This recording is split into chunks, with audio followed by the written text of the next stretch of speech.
पूज्य भाव विजय जी महाराज साहेब को अंतरिक्ष जी पार्श्वनाथ भगवान का इतिहास पता चला।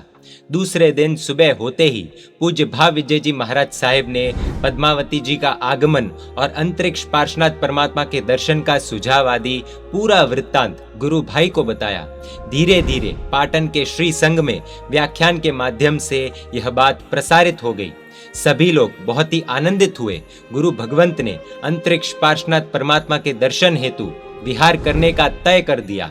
सभी लोगों ने गुरु भगवंत के साथ जाने का तय किया और एक मंगल प्रभात गुरुदेव श्री भाव विजय जी महाराज साहिब की निष्ठा में पाटन से शिरपुर के लिए पैदल यात्रा का प्रारंभ हुआ।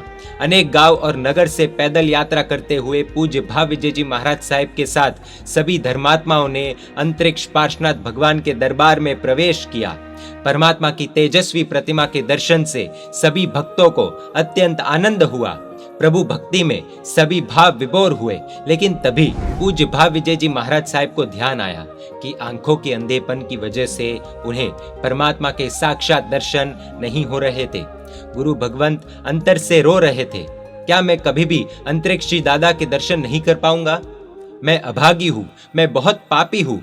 हे प्रभु, मुझे क्षमा कर दो। मैं आपसे माफी चाहता हूँ। मुझे आपके दर्शन चाहिए। प्रगट प्रभावी करुणा सागर चमत्कार चूड़ामणि देवाधिष्ठित श्री अंतरिक्ष पार्श्वनाथ परमात्मा के प्रभाव से चमत्कार हुआ। भाव विजय जी महाराज साहिब की दोनों आंखों को रोशनी प्राप्त हुई। सभी के आनंद की कोई सीमा नहीं रही। सभी लोगों ने अंतरिक्ष पार्श्वनाथ परमात्मा का जय जयकार किया।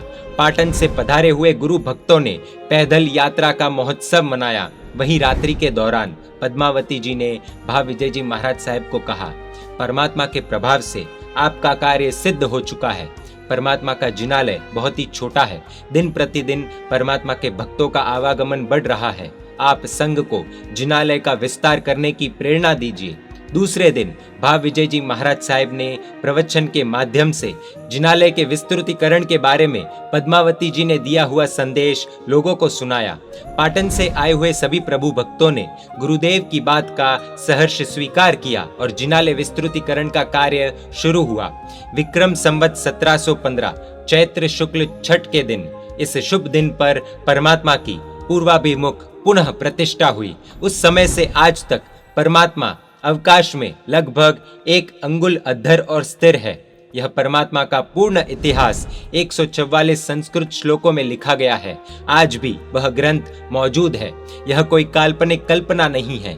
जैन साधु महात्मा को पद्मावती जी ने जो पार्श्वनाथ परमात्मा का पूरा वृत्तांत बताया, वो उन्होंने अंतरिक्ष पार्श्वनाथ महात्म्य नाम के संस्कृत ग्रंथ में आज से करीब 350 साल पहले लिखा है। तो ये था अंतरिक्ष जी पार्श्वनाथ दादा का पूरा इतिहास। आज तक हजारों यात्रिक अंतरिक्ष पार्श्वनाथ परमात्मा के प्रभाव को प्राप्त कर चुके हैं। यदि आप इनके दर्शन करना चाहते हैं तो इनका लोकेशन YouTube के इसी वीडियो के डिस्क्रिप्शन में आपको मिलेगा। हम सभी अंतरिक्ष पार्श्वनाथ परमात्मा की श्रद्धापूर्ण भक्ति करके जीवन में शांति, समाधि, सौभाग्य, सद्गति एवं सिद्ध गति प्राप्त करें। यही अंतरिक्ष जी पार्श्वनाथ दादा से हमारी प्रार्थना। जैन मीडिया पर ऐसे वीडियोस आते रहेंगे। देखने के लिए आपको Jain media YouTube channel subscribe कर नोटिफिकेशंस के लिए बेल आइकन प्रेस करना होगा। आप हमें Facebook और Instagram पर भी फॉलो कर सकते हैं। परमात्मा के आज्ञा विरुद्ध कुछ भी कहा हो तो मिच्छामि दुक्कडम। जय जिन शासन, जय महावीर।